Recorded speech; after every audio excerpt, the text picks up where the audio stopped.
Part 2 of cleaning the engine bay of my Widebody Mark II Golf. First is this hole.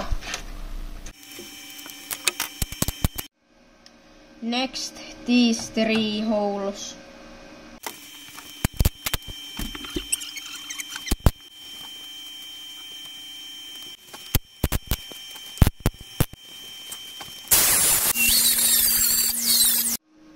Next is this hole.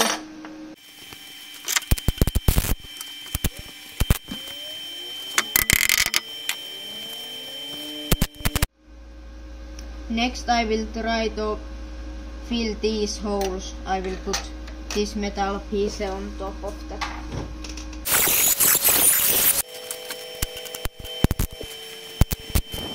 Okay, so I grinded everything down, so next we can put some body filler on.